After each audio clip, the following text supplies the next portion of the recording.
surnomma le bourgeois,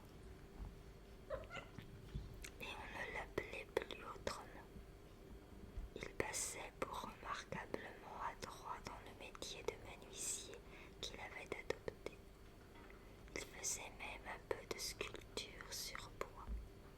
On le disait aussi fort exalté, partisan des doctrines communistes et même nihilistes, grand liseur de romans d'aventure, de romans à drames sanglants, et lecteur influent et orateur habile dans les réunions publiques d'ouvriers ou de paysans. L'avocat avait plaidé la folie. Comment pouvait-on admettre, en effet, que cet ouvrier eût tué ses meilleurs clients, des clients riches et généreux, il le reconnaissait, qui lui avaient fait faire depuis 2 ans pour 3 000 francs de travail.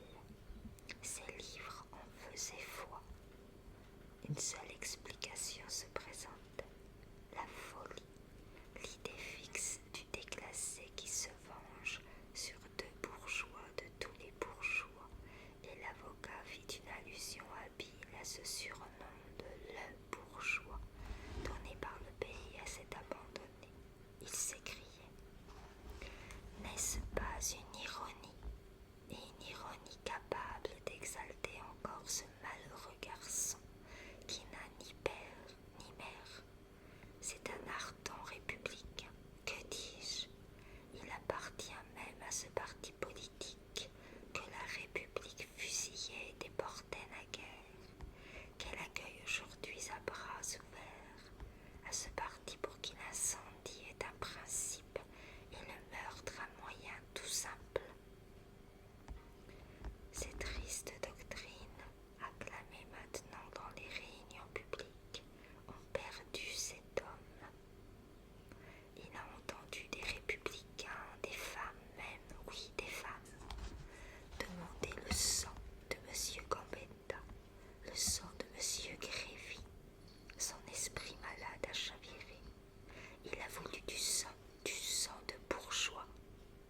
Ce n'est pas lui qu'il faut condamner, messieurs, c'est la commune. Des murmures d'approbation coururent. On sentait bien que la cause était gagnée pour l'avocat. Le ministère public ne répliqua pas. Alors le président posa au prévenu la question d'usage.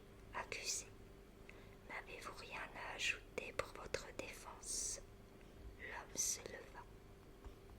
Il était de petite taille, d'un blond de lin, avec des yeux gris, fixes et clairs. Une voix forte, franche et sonore sortait de ce frêle garçon et changeait brusquement, au premier mot, l'opinion qu'on s'était faite de lui. Il parla hautement, d'un ton déclamatoire, mais si net que ses moindres paroles se faisaient entendre jusqu'au fond de la grande salle. Mon président, comme je ne veux pas aller dans une maison de fous et que je préfère même la guillotine, je vais tout vous dire. J'ai tué cet homme et cette femme parce qu'ils étaient mes parents. Maintenant écoutez-moi et jugez-moi. Une femme, ayant accouché d'un fils, l'envoya quelque part en nourrice. Sut-elle seulement quel pays son complice porta le petit être innocent, mais condamné à la misère éternelle, à la honte d'une naissance illégitime, plus que cela,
sur les